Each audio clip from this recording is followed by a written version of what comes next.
Hey everyone, how's it going? My name is Jay and welcome to the channel and welcome to Jurassic World 2015. So this is a sandbox build like the one I uploaded yesterday. So what we're going to be doing here is just going through a full build that I've built in, like I said, Isla Nublar 2015 here. And this is kind of my rendition of what Jurassic World in my head would be kind of like. It's not a faithful representation of what the movie was by any means, but it's very much kind of like my own version and what I would have liked to have, I guess, in my own, like, I don't know, it's my interpretation, I guess, of what Jurassic World would have been like. And I've said a variation of that term like 20 times now, so let's kind of get into it. So as you can see, this is the park, and it's very much based around the idea of like partial symmetry, like going down this center line from the entrance. And there's actually two entrances. There's the monorail point here, and there's another one right at the end there, another arrival point. And it's kind of symmetrical down this line to an extent. But then once it gets past the edges here, it branches out in all sorts of different things. We of course have loads of shops here in the start. We have the big lagoon, we have the innovation center, more shops up there. And we actually have a central control center here, which has all the different little things like hatcheries and expedition centers, etc. All the, the usual control buildings. I think they look quite nice in the center here. And around the outside we have many different habitats for different dinosaurs. Each is slightly different and themed slightly differently. Goes all the way over there. A lot of them are based on what you see in the Jurassic World movie, but changed up a little bit to be slightly more unique and more tailored to certain dinosaurs. There's some dinosaurs here we wouldn't have seen in the film. Some creatures here you wouldn't have seen at all, and some which are very much iconic of Jurassic World. So let's get started. So if you're coming in via the front monorail here, you come into our first kind of main street, and as you can see, all the buildings are kind of themed to a specific color. There's either the pale blue or this pale yellow, which I think are quite pleasant colors against this tropical background. And we've got loads of different shops and stuff here. Each one's been kind of customized using the modular tools that we have. Lots of decorations around the sides. And I think coming up to the front here, having these different shops and having there be some symmetry, but then not all of it be symmetrical, looks really good. For example, here with the different entrances, despite there being similar shops. And in fact, while we're here, I'm going to change the sign so that we have, so that they look like different shops here. Around the outside, we also have these attractions. We have a lab tour up front here, which looks really nice. We have a fossil zone, we have an aquarium, and we have rock climbing, which is actually a hobby of mine, if you didn't know. I love rock climbing.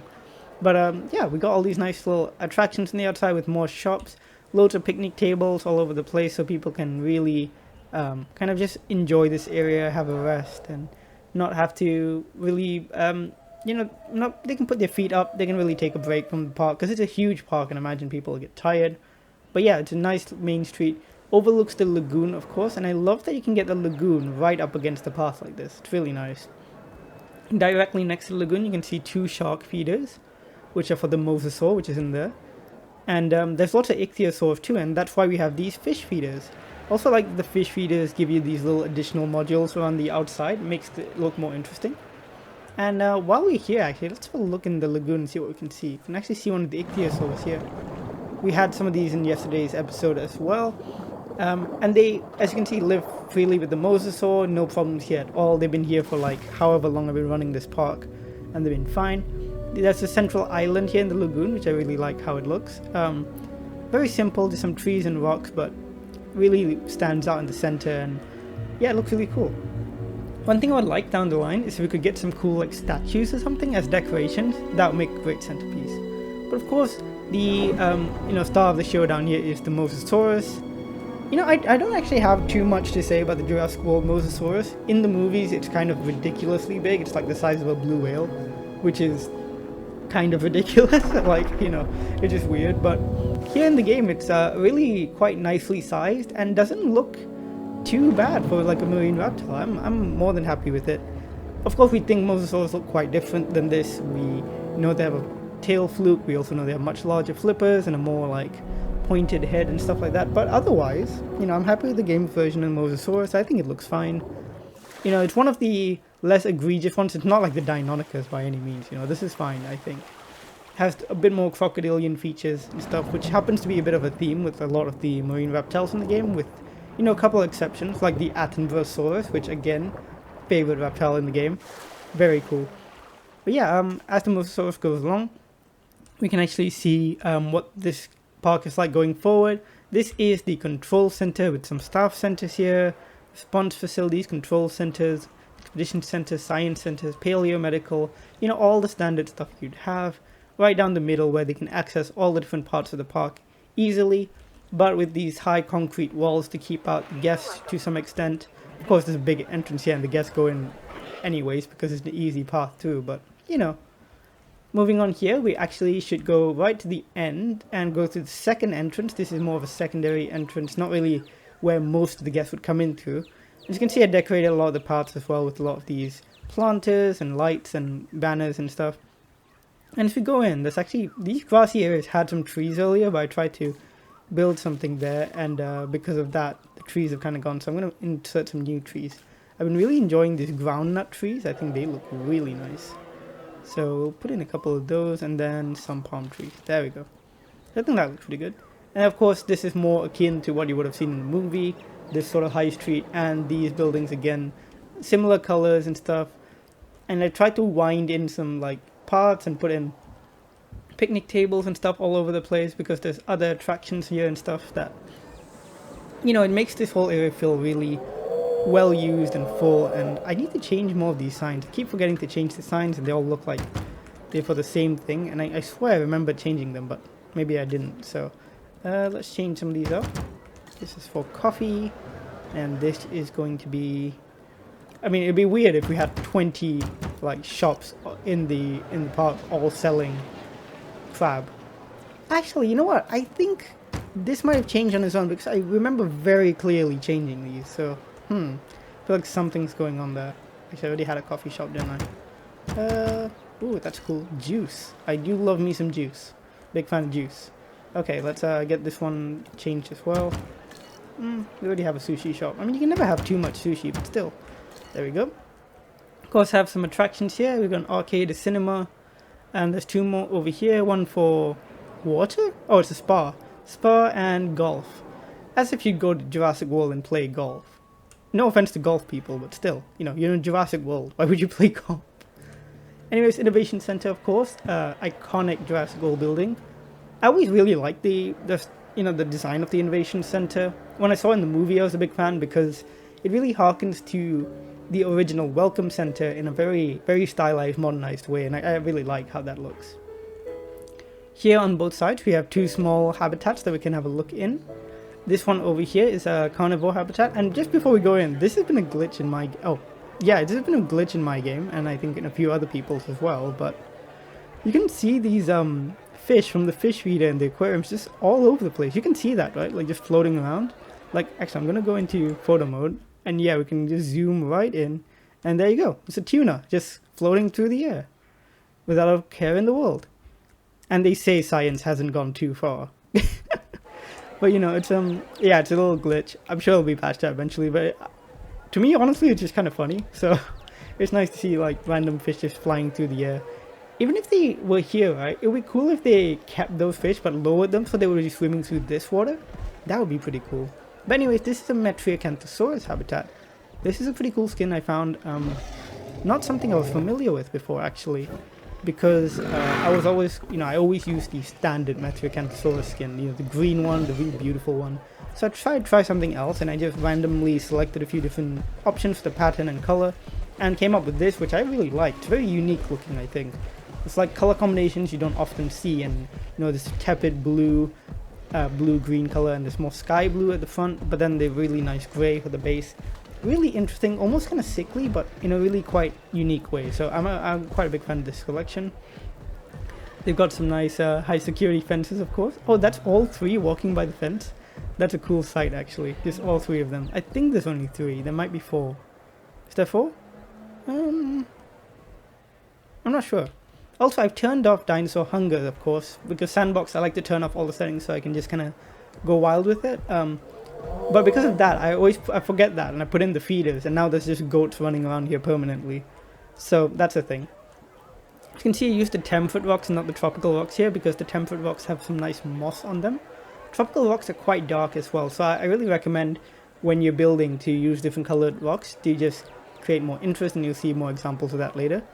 And also, whenever I build with rocks, I cluster them, so I put on a few big ones, even more smaller ones, and then a lot of really tiny ones on the outside, and it creates a really nice kind of like arrangement. Like you can see here, a few big ones, a few smaller ones, and a lot of really small ones.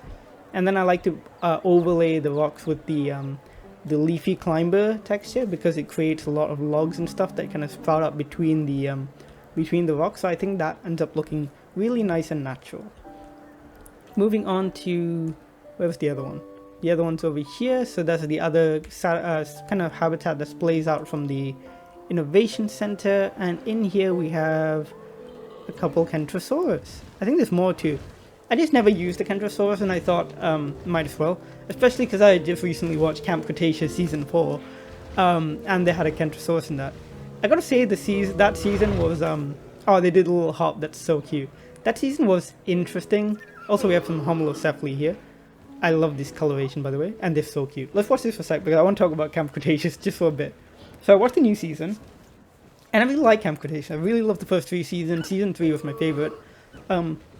Season 4 was interesting. I loved everything to do with the campers. Like, the main characters are great, and I love all the developments. So interesting, and like the relationships that form and the dynamics change. Really good. I really, really like that. I think they did a fantastic job with that. They even depicted some really more hard-hitting themes of PTSD and like, you know, stuff like that, and they really did it quite, in my opinion, they did it pretty okay, like, with these characters, with the demographic they're aiming at. Of course, it's for younger people. I think they did a good job with it.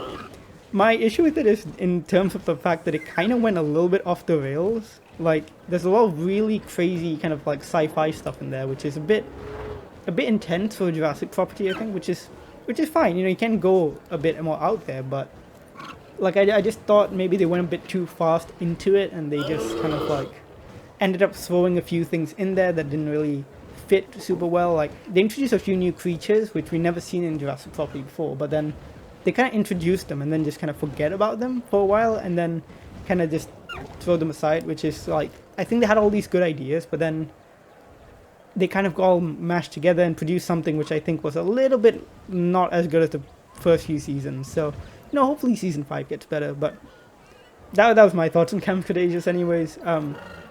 Feeder needs to be resupplied. Oh yeah, there's only one animal in the park that actually eats the feeders even when you turn off hunger, so we'll get to that one in a bit. But yeah, that's this section of the park, as you can see here. Like I say, I've been using the foliage a lot. I love the new tropical foliage. It's a lot different from what it is in the first game, and I think a big part of it is because they have Planet Zoo assets to work with now. This tree right here, this tall one, this is right out of Planet Zoo. It's one of my favorite trees to use in Planet Zoo. This grass, that's like, I'm pretty sure that's elephant grass from Planet Zoo. Okay, I am back. I actually had a bit of a crash just a second ago. No idea what actually caused it. But obviously I wasn't doing anything, so the autosave just put me back about 4 minutes. So that was when I was explaining the metric Cantosaurus. So in a second we'll probably get that same feeder announcement. That means we gotta replenish that one feeder. But yeah, as I was saying, loads of Planet Zoo assets are here. Like this tree, like I said, this tree over here, these are, I cannot for the life of me remember, Cecropia trees or Procopia trees, something like that. Elephant grass, and it makes the forests in the tropical biome look so much more lush. And it really translates across really well. The first game, it was almost like purely green, like there wasn't any other color. But here there's yellows, there's reds, there's like oranges. It's really, really vibrant, and I really like that. Yep, there we go, feeder supply. So, send a ranger over there, and we'll have a look at that habitat later. But yeah, we finished these two. And look at another small habitat here. There's not many small habitats. This is one with a few herbivores, very simple habitat. Once again with a lot of these temperate rocks here. Some more of the, you can see the, what do they call it? Let me see what it's called. It's in here somewhere. Ornamental shrubs. These over here, the ornamental shrubs look really good. And whenever there's water, I try to put sand underneath it to create a nice little pond look. And I love this, I'm not sure what this is called, but you know when you can see the light under the water? That looks really good in this game. We didn't have that in the previous game, and it looks good here. Like I said, Planet Zoo foliage makes the tropical biome look fantastic. All the trees look really good. I'm pretty sure this is Planet Zoo foliage. Like, that has to be the same kapok tree. Like, with my, like, however many hours I put into both games, I think I've, like, got to the point where I'm able to recognize, like, the style of roots or whatever, which is just, yeah, I played these games a lot. Euoplocephalus, of course, one of my favorite ankylosaurs in the game. Beautifully done. Just trying out some random skins again. Like I said in the previous video, I make too many green dinosaurs, so I'm diversifying somewhat. But yeah, I love the Euoplocephalus. The big kill club especially is beautiful. And yeah, there's a few of them in here, but if I'm not mistaken, I actually put in another herbivore. Like I said, by the way, these are the leafy climbers. They really are great because they give you all these logs, which look so good. And like there's ferns in the logs and stuff, and is this just Euoplocephalus? It is! Huh, maybe I just thought they were too small for more Euoplocephalus. By the way, the order in which I'm showing you all this is kind of the order in which I built the habitat. So we've looked at a lagoon, we've looked at these three, looked at the operation center, and now we're going to go left to our biggest habitat, which is, of course, another big kind of safari type habitat. There's a truck tour running through here, and it's very large, a lot of different bits of foliage. We have some tall nut, I believe these are called, what they call, I believe they have an actual name, seed plants. So they do provide tall nut and ground nut. I think they're actually meant to be based off a species of tree, and they look pretty cool. But yeah, we have that. We have these nice rocks. I also use some tiger rocks here actually because they've got like this nice brown texture which kind of blends in with this. And by the way, I've got to say, the rock textures in general have been improved so much from the previous game. Because look at the detail on this tropical rock. It's so good. But yeah, and same technique as always, just putting down the rocks in clusters and then putting foliage over them to have things growing in between them. Temperate rocks in the water because of the moss. I think kind of that technique really creates some really interesting landforms. Here's more rocks again, taiga and tropical, with more of these, what are these called again? I keep forgetting. Cycads. Yeah, I love cycads. They're such cool plants. And we've got ginkgo plants, which I used a lot of yesterday, which I didn't really talk about. But yeah, we've got loads of dinosaurs in here. Of course, you can see a brachiosaurus there, but first off, let's have a look at these Truthiomimus. And we have loads of these, like 30 at least, and this one's number 29. All with slightly different patterns. Well, not all of them, but like, I think I put out like 3 or 4 batches with slightly different patterns to create some variation and some like sexual dimorphism. As you can see, the one in the back here is a much more dull pattern. This one has a brighter one, which are very similar to, you know, birds in real life. I love seeing these guys flock together. There's so many of them and they flock together really well. They might actually be my favorite ornithomimid. I thought it would have been Gallimimus, but Truthiomimus have grown on me a lot. Like, and it's so cool watching them all go together like that. Yeah, that is really cool. And there's the truck tour going past them very slowly. Here's one of our brachiosaurs. We have 4 of them in here. Again, chose a random color, and of course you can't beat the brachiosaurus, you know. It is the most majestic of the sauropods in this game, and the nostalgia from seeing it is just unparalleled, genuinely unparalleled. So always, you know, if I was going to build a version of Jurassic World, had to include the brachiosaurus. I don't know if you even see the brachiosaurus in Jurassic World.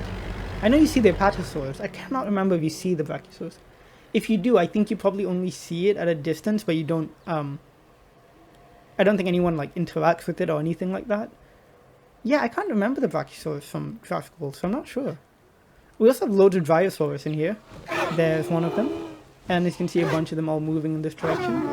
Just kind of thought I'd put them in. They're very pleasant dinosaur, fit in well with larger habitats like this. And they're super cute. There's one to sleep over there.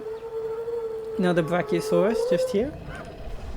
As you can see, none of them have had their status looked at because I just couldn't be bothered with that mechanic in the Sandbox version. And they don't really need to feed or anything. This is the Stegosaurus, by the way. And I just stumbled across this particular color variation by accident. Again, I cannot remember what it was, which is such a shame because this is beautiful. Like, I'm not the biggest fan of the Stegosaurus in Jurassic World or even in the game, but this is a beautiful skin. It's made me kind of fall in love with it again. Like, that is stunning. I just really love the contrast with this teal on the scales and this dark burnt umber color. and the plates, and it's just stunning. And I love how they keep herding. Like, the herding behavior is so cool. They all just kind of hang out together and never really leave each other's sides too much. But that is a beautiful color. Like, really love that. I think that's everything in here. Oh wait, there's more. I remember adding in a couple Diplodocus. There's one just up here. There's a ginkgo up here too, ginkgo tree. But yeah, that's one of the Diplodocus. Not really the biggest fan of this skin. It just makes them look kind of like dead, kind of like a zombie version of them. But otherwise, it looks fine. And I've always really enjoyed having a Diplodocus in here. They don't actually like cohabiting with the Brachiosaurus, but in Sandbox it is pretty okay, and they don't fight each other or anything, so that's fine. And dinosaur comfort in Sandbox you can set to 100 and they won't get uncomfortable, which is good. Because it doesn't make an awful lot of sense to me that they would dislike each other, because they shared the same environments like back in the day. I say back in the day all the time when I'm talking about, you know, millions of years ago for some reason. Okay, so after this habitat, what did I go and build? I think I went and built the aviary, probably actually. So I have an aviary here. I just made this little structure here, and there's a bug in the game right now, and I know people have been pointing this out, that sometimes your pterosaurs and stuff will just escape, even though there hasn't been a hole or anything in the aviary. They'll just somehow find their way out. That's happened to me a few times, and because this isn't part of the aviary, these holes here, sometimes they just kind of like glitch out and appear here, and then I have to trank them and put them back in, but then they can't escape this area. Like, they don't fly over or anything, they're just stuck there, which is interesting. But yeah, here's the aviary. You can actually view it through all these different ones. There's 3 species in here, so let's look through the view of one of these. And there's one up here, I think that's a Marodactylus, just in the corner up there. And then if you look over here, you have Geosternbergias flying around, and Tapajaras as well. So of course we had the Geosternbergia and Tapajara in the previous build from yesterday. But yeah, here you can really see the size difference. Look at that. Just the difference between the Tapajara and the Geosternbergia. That's actually a really cool shot right there. Both of them just sleep next to each other. And finally we also have some Marodactylus, which is a surprise favorite of mine. I really like the Marodactylus. Actually, did we have Geosternbergia yesterday? I cannot remember. This is something we didn't have yesterday, I can't remember what it is. But yeah, we have all these. The Tapajara, I love this skin pattern, it's very cool. But there's one, I believe there's a skin pattern here that just really takes the cake. And I cannot remember which one it is, but we'll see it. Marodactylus is a surprise favorite of mine. It just ends up looking really cool. For something that's a little bit more generic as a pterosaur, I think it stands out quite nicely. One of the ones I haven't used much is actually the, what are you sitting on? This guy's sitting on nothing. One thing I haven't used is the Ceratopsian that much, and I should change that, because Ceratopsian is pretty cool too. Oop, there goes Marodactylus. I'm going to sit there. But yeah, Ceratopsian would be pretty cool. I'm really excited for the update, which actually drops technically today when this is going live. I'm recording this the day before. And we should be getting a new pterosaur, which is the Sungoripterus, of course. But more importantly, well, not more importantly, I'm actually very excited for the Sungoripterus, but in the aviaries, they should be able to perch on rocks now, all the pterosaurs. So that's going to be really cool, I think. But yeah, this is the aviary. It's really nice that it's got all these kind of like long corridors with little rivers and stuff. Guess want more drink amenities? Well, there's a lagoon. You can drink from that. Yeah, and there we go. That's the aviary. Is this the pattern I really like? No, this is the standard one. There's a pattern here I really like, and I cannot for the life of me remember. It might have just been that one. Like, it's a fine pattern, just didn't think that would be the one I was... Oh, it might be... Yes, it's this one. I really like this one. It looks like a whole mix of like ocean green colors. It's very cool. And of course, Geosternbergia just chilling out next to it. So far, Geosternbergia is my favorite pterosaur, but we'll have to see how I feel about that once Sungoripterus is here, because that looks really good too. Anyways, that's the aviary, and following that, let's look at our 2 big habitats here. Both concrete walls, so you can expect we're looking at some big predators. And here we go, our Tyrannosaurus Rex, both really scarred, unfortunately, because they do fight a little bit. We can't turn the combat off until the update drops, which should be, like I said, today if you're watching this. And yeah, I can't not include a T-Rex in Jurassic World, and I finally managed to get 2 of them to get in there without killing each other. They do fight for dominance once in a while, and that's why they're so scarred, but they don't kill each other, which is good. And yeah, this one's clearly lost at least one fight, and this one's won one. This is just another random pattern, came up with this quite like dark grey black T-Rex, which is quite cool. I like how it looks. They're not going to eat this goat ever, it's just going to walk around here forever. And on the other side, of course, the one that's going to eat everything, no matter whether it's hungry or not, is the Indominus Rex, which is looking incredible in this skin pattern. There it actually goes, it just ate a goat right there. Oh, chomp chomp. But that is a cool pattern. Okay, so Indominus is that one of their hybrids, of course, and I'm not the biggest fan of hybrids. I don't tend to use them in my parks or anything like that. But if I'm going to make Jurassic World, I gotta include the Indominus, and that skin is really selling me on it. Like, I like the Indominus as a concept. Oh, there he goes, eating another goat. Chomp chomp. But yeah, yeah, let's just appreciate it for a bit. It's a beautiful design, the texture work and everything is fantastic. It's having a rest now, and it's just... like, yeah, the whole... I mean, it's not the idea of hybrids that I don't like as much. I guess it's more the execution of them in the movies. But, like, the Indominus is a great design. And it's a great, like, looking creature. I'm happy to have it here. But, yeah, yeah, just great creature, I guess.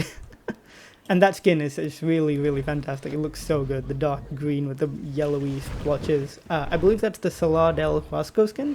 Can't remember. But very cool looking nonetheless. Moving over here, we have another big herbivore habitat.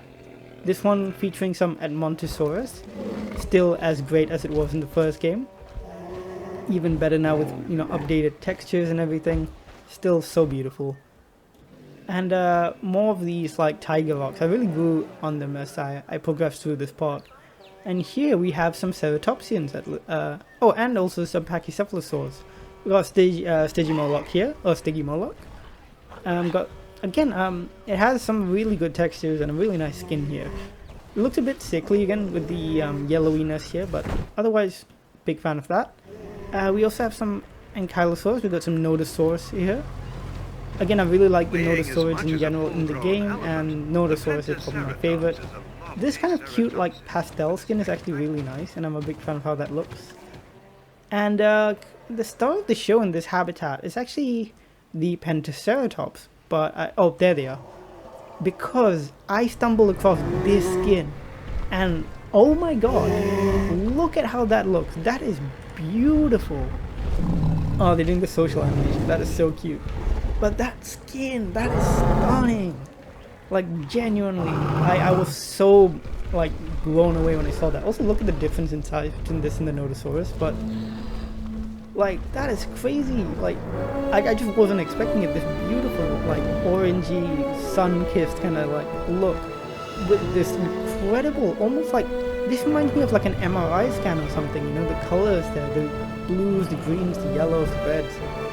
It's just, wow.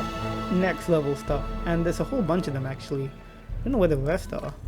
Oh, they're literally all over here. There they are, yeah. And this is the other version of that pattern, which it just takes away some of the brighter color. So I'd use that more as like a female, and the brighter ones as a male. Very much similar to how birds are in real life. So yeah, just that Pentaceratops skin skyrocket the Pentaceratops in my like personal estimations. Just beautiful. Here's a little hotel area. Bunch of hotels next to the lagoon with some simple pathwork and loads of picnic tables. I'm looking forward to hopefully getting more decorations in the future. I just want more and more of this sort of stuff because I think it adds so much to the park, really. The lights and banners and stuff are a great start, but statues, fountains, benches, all sorts. I'm really looking forward to that. Of course, we would need to have a raptor paddock if we were in Jurassic World, but instead of using the Jurassic World raptors, I turned it into more of a visitor-friendly area, because in the movie it was very much like a secure compound kind of situation. And instead of the Jurassic World raptors, I got the Jurassic Park 3 raptors, because they are my favorites, and they are beautiful, and still to this day a pinnacle of creature design in my opinion. This is the female version, of course, which is really weird because females don't have quills in the movies, and they didn't have it in the previous game. So I think something must have gotten mixed in the modeling or something, but I'm sure they'll remove that in the future. Probably in a bug fix. In fact, probably by the time you're watching this, they might have removed it in the first update, but I don't know. You know, that's just kind of like a hope and a dream. And of course we've got the male versions as well, which are my favorites. My god. I really genuinely think the circular pupil in the eye just adds so much more like menace and intelligence to this animal than the slit pupils do. Oh, there they go, having a little chase. Yeah, very cool. I don't often use the velociraptor, so it's nice to find a space for them in this park here. And of course you can tell there's a monorail that goes around the whole park. There's only 4 stops because there's only 4 large sections of the park, but I think it works out. Now we're going back over here, and we're going over here, which is the 2 last habitats. First one's a very swampy looking habitat featuring my new favorite theropod in the game. One of my new favorite theropods in the game, the Cryolophosaurus, with one of my favorite skins that again I accidentally discovered, with these almost luminous blue splotches across the back and a really stunningly bright crest design. It's really cool, but that one's in the grass. So let's look at this other one. This one's kind of the female version. Well, in my like headcanon, of course. Like, I just like to put out 2 different colors so that we have like some dimorphism going on. But I think it looks so good. Impressive roar. And there it is, that one standing up now, so we're gonna have a look. Oh, why did you sit down the second I clicked on you? I just want to look at that crest. But yeah, that like blue patterning here was something I didn't really, like, I didn't know that was where the pattern was. I thought it was purely confined to the crest. But seeing it here on the rest of the body is really cool. I actually like that they sit down a lot more and stuff now. It doesn't feel like they're just robots perpetually walking around. Now it feels like they need rest, they need food, they just feel a lot more like real animals in this game, and I love that. It's so nice to feel. And yeah, it's a beautiful, beautiful Cryolophosaurus, and again, one of my favorite theropods in the game, like, hands down, so good. And finally, we come over to this habitat, another quite big habitat with a big hill in the middle, and this is for the Allosaurus. And we've got a pack of about 4 of them here with 2 different skin colors. I'm not as big a fan of this green one as I thought I was. It might be a bit too bright, but I really like this one. I think the orange and the blue contrast really well. Then you have the dark green as well, and it looks really cool. So yeah, there's our Allosaurus pack in this area. And that is it for my rendition of Jurassic World. Of course, like I said, not meant to be accurate to the movie. You just kind of take elements from that park and kind of like put them together into something that, you know, I thought would look more interesting in my head. But yeah, I hope you enjoyed this video. Of course, like I said, new DLC should be dropping today. If you're watching this, it'll be dropping in the afternoon in UK time, I think. And that will of course feature the 4 new creatures, plus loads of stuff in the free update. Excuse my voice, by the way. I've just I don't know, it's been going a little bit today. I'm not ill or anything. I think I'm just a little bit dehydrated, so I probably should drink a bit more water. But I hope you enjoyed it. Let me know what you think in the comments down below. We'll be getting started on a more long-term proper sandbox build when this update drops, because we will have access to the campaign maps, and I think some of those were really cool, so I'd love to build on those.